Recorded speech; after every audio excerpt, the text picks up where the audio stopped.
Be warned, there are spoilers ahead. Okay, so is John Williams being sneaky? I'm going to attempt to prove to you today that good old Emperor Palpatine may still be involved in the new Star Wars trilogy. So here's what we know so far from The Force Awakens. We have Supreme Leader Snoke, who appears to be training Kylo Ren. There's a lot of public speculation right now that Snoke is actually Darth Plagueis, who was in all likelihood Palpatine's master, based on subtext from Palpatine himself in Episode 3. Then there's a less common theory that Palpatine himself is Snoke, and of course we have the news that Benicio del Toro has been cast as a villain in Episode 8. Point is, all of this can start to get very confusing, so my sole goal today is to assert that Palpatine is somehow involved in the new trilogy. So here's my main reason for suspicion. One could argue that Ren and Rey's musical themes are direct descendants of Palpatine's, and that Ren and Rey's themes have overlap between themselves as well. Now, of course, John Williams is 83 years old and has scored a bazillion films at this point, so it's equally possible he's just running out of ideas, and I'm just doing the musical equivalent of seeing Jesus in Toast. But that's no fun, so let's assume that where there's smoke, there's actually fire.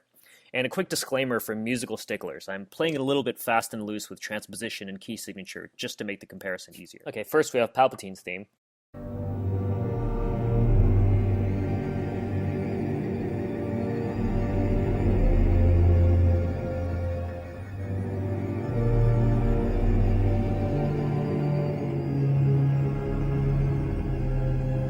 So that's...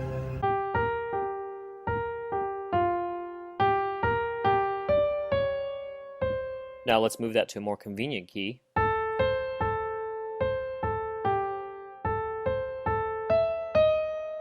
Important notes here to note are... Okay, now let's take a look at Ren's theme.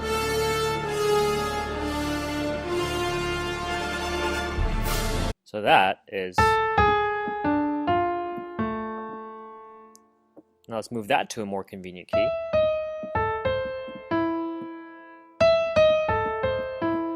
So again, Palpatine, Ren, pretty similar. Now let's look at the ostinato from Rey's theme.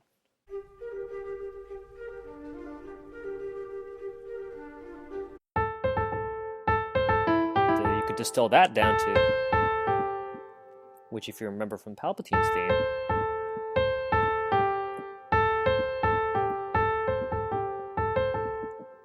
pretty similar. Okay, now let's look at the similarities between Ren and Rey. So again, for Kylo Ren, we have his theme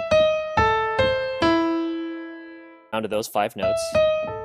Okay, now let's look at Rey's theme. Okay, now let's transpose that for convenience.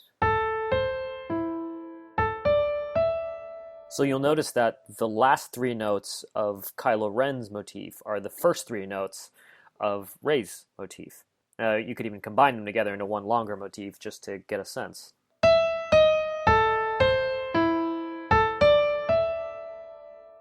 So that's it. Is there really something here, or is this just yet another case of overzealous fandom? I guess we'll see in 17 months. Thanks for listening.